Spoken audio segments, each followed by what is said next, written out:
We're continuing a conversation with Anne Wilde, and she's a modern-day polygamy expert. In this next conversation, we'll talk about the FLDS Church. Many of you are probably familiar with them and their prophet, Warren Jeffs, who's currently serving jail time in a Texas jail. We'll also talk about another group called Centennial Park.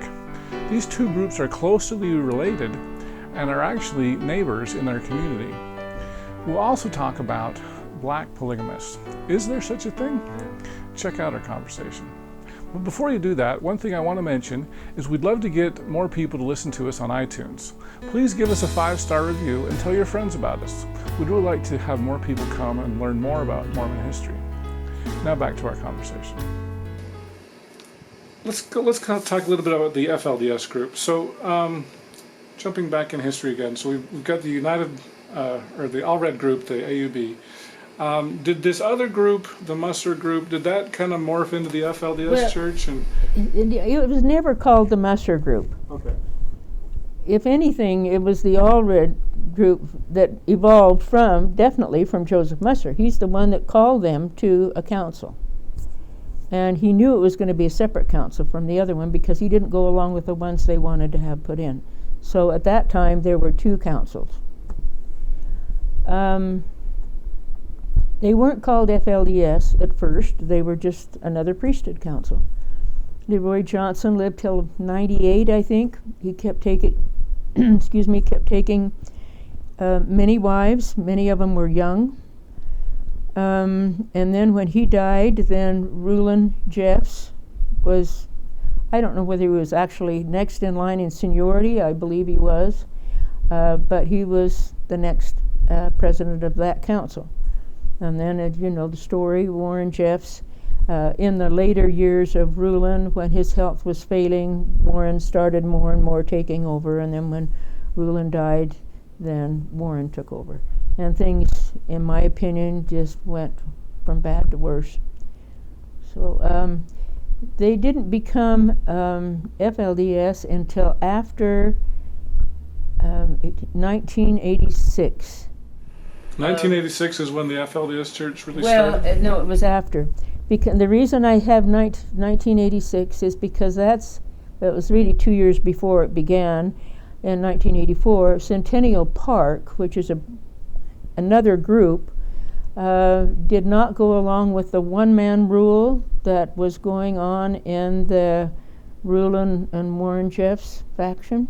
And what's the one-man rule? Rulon Jeffs, because there was one-man rule. They had a priesthood council, but he was the main guy. Everything had to go through that one person. And the people that are now Centennial Park wanted a priesthood council. Okay, so let me make sure I understand that.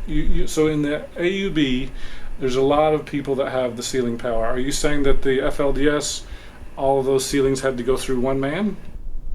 Absolutely. Okay, yeah. So that's one of the big differences. Now, I don't, and I'm not going to say a lot. There are some in the AUB, from what I understand, because I'm not a member of the group, that the leader can commission to perform plural marriages with priesthood authority and that calling.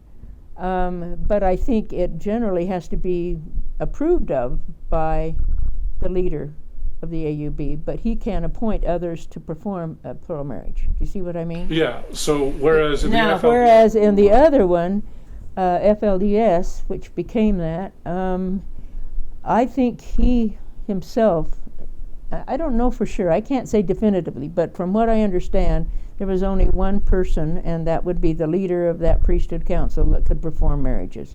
And he not only could perform them, he appointed who would marry who. And you were in trouble if you didn't marry who you were appointed to marry. And these were essentially arranged marriages. Yeah. Like you would think of in India or something. And in some cases, they had enough faith in the leader, Rulon or Warren or whoever, that they went ahead with it and made the best of it. And then there are others who, I'm not going to marry that guy, I don't like him, and so they would refuse. And they might get in trouble, or they might be asked to leave.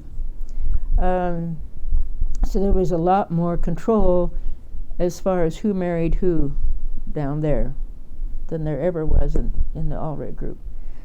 So Centennial Park, which they now have about 2,000 members, they separated from the they weren't even called FLDS until after Centennial Park separated. So that's why they don't like to say, oh, we separated from FLDS, because it wasn't even called FLDS at the time they separated. But technically, you get the picture. Okay, so Centennial Park really was the one that came out, and FLDS separated from them? Well, that's what Centennial Park might say, and then FLDS would say the other. It's whoever you're talking to.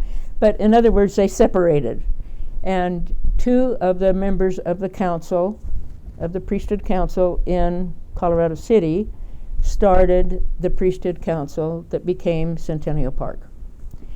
Many of them started a new community, another mile or two south, there in Arizona.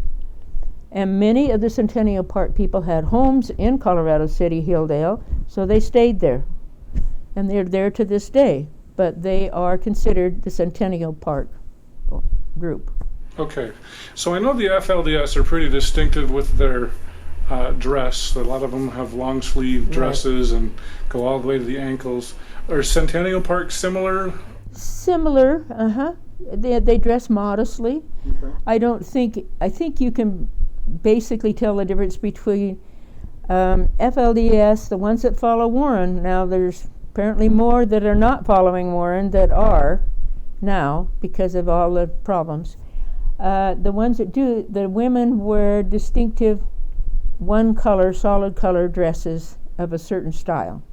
Their hair is pretty much one main style, although there's some variations. So you can pretty much identify the followers of Warren Jeffs.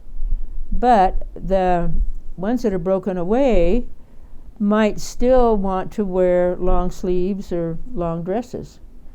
And Centennial Park mostly the women will wear long sleeves, and some of them will wear pants.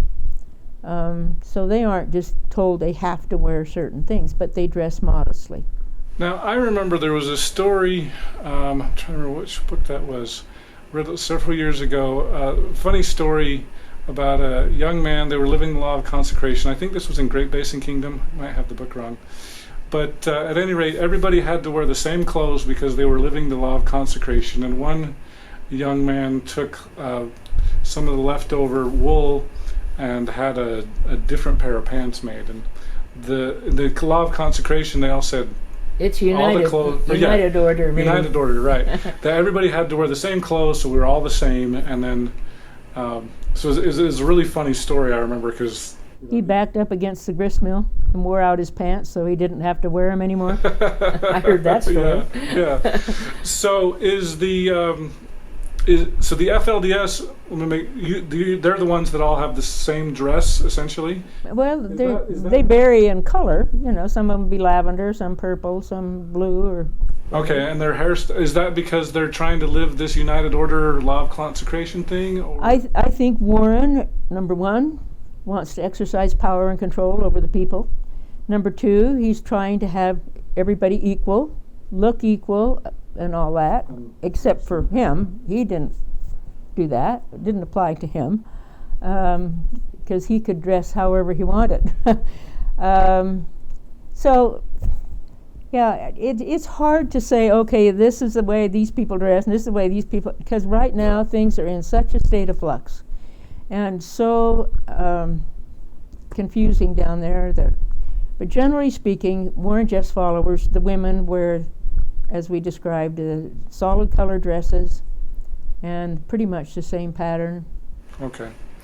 So going back to that, so it seems like the FLDS, especially in perhaps Centennial Park, very, very conservative in their views.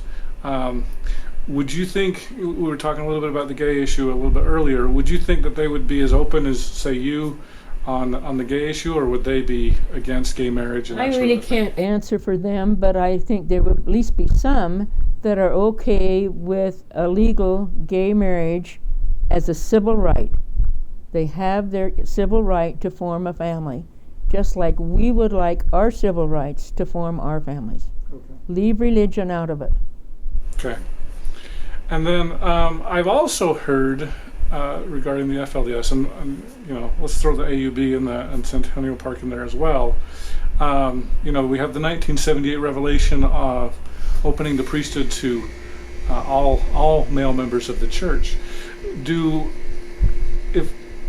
Is it true that the FLDS basically don't recognize that revelation? They still believe a lot of the old curse of Cain, curse of Ham doctrines? That's a tough question to answer for some other group. Okay.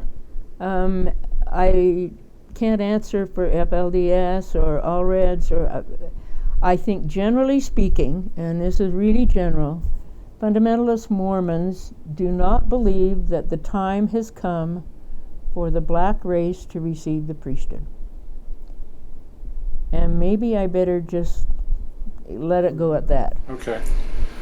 Okay, so that's... Yeah, because I don't want to appear bigoted or racist or whatever, but there's too many scriptures and early leaders' quotes, and one of the books we wrote was on blacks and the priesthood, so I'm familiar with all the background and all that.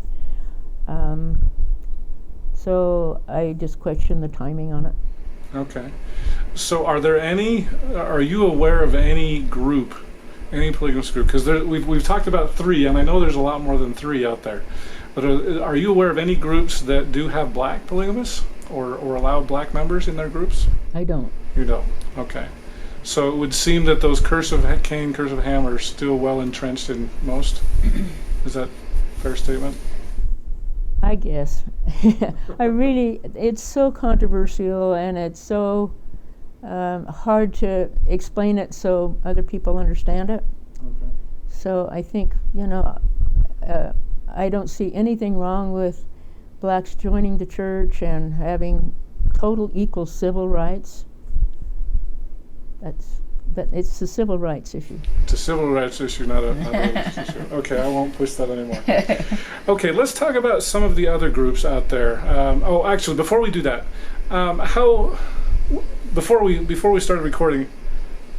Aren't we recording? No, we're still recording. But before we recorded, you and I had a conversation, and about the FLDS group in particular. And one of the things that you had mentioned was they were pretty large, and now their numbers have dropped precipitously. So, can you tell me what you think about the high water mark was for their membership and where it is now? Well, yeah, I think it was about 10,000 in their day before all these break-offs and factions and, Warren Jeffs took over.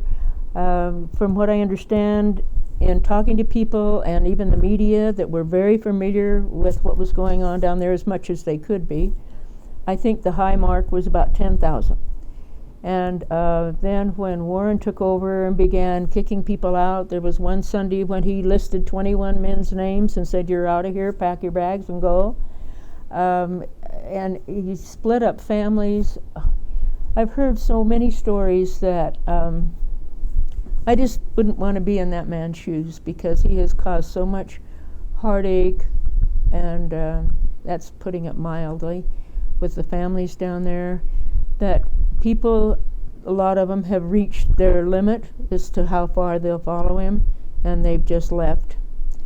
What's sad now is that Warren himself is telling a lot of the people to leave rather than pay their $100 assessment on the property they're in. And he says, and you're on your own, from what I understand. So they're moving out with very little training on a job, very little money to work with, practically with just the clothing on their back, and they're going to surrounding communities there and starting all over. So there's just story after story about what's happening to the people that no longer want to follow Warren.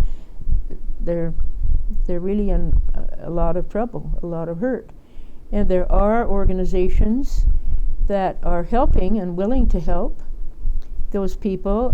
Holding Out Help is one of them. They've helped countless, over 1,500 people that have made up their minds to leave but didn't know what to do once they left. And so they've been helping them find housing and jobs and education and all that. They're an amazing organization. Hope organization, I don't know how much they're still involved. They're headquartered out of St. George. Safety Net was also trying to be of help. And there's other organizations too that are willing to help the people that need help down there. So I have no idea what the population is of the followers of Warren Jeffs, or even those that live in the town. I guess you could find out what the population is in town by talking to the mayors of Colorado City and then the mayor of Hilldale. But it's just really in a sad state of affairs. Okay, so just ballpark, you think it's probably half of what it used to be? I couldn't even begin to tell you. I did read an article in the paper that said they interviewed one of the former members of Warren Jeffs' group, and she said that she felt there were more ex-FLDS than there were followers of Warren Jeffs or FLDS. Have they joined with other groups like Centennial Park? No. Oh, no, they will not join Centennial Park unless it's a very rare occasion. Centennial Park has been there to help their teenagers. They've offered their homes, opened them up if they needed a place to stay. But to followers of Warren, that's the enemy, because they broke away from, in their idea, from their priesthood. So they don't have priesthood, they are apostates, you know. So they consider Centennial Park the enemy, whereas Centennial Park has opened up their homes if they would take advantage of it. I hope you enjoyed our conversation with Anne Wilde. We'll continue to talk about smaller polygamist groups, such as the Kingston and the Harmston groups. We'll also talk about an infamous polygamist, Ervil LeBaron. He's responsible for killing, or the death of, about 20 people, and I know that because I knew some of them. Ogden was introduced to him one time under a fictitious name, and so we went out to a meeting and thought this was this guy's name, Stilson, and lo and behold, shortly after that we saw a picture, wanted, Ervil LeBaron, but the picture of this guy that we had met, and he even came and stayed in my home. Click here to subscribe, click here for a transcript, and over here you'll see some other videos that we've done here on YouTube. We hope you'll use this as a valuable resource to learn more about Mormon history.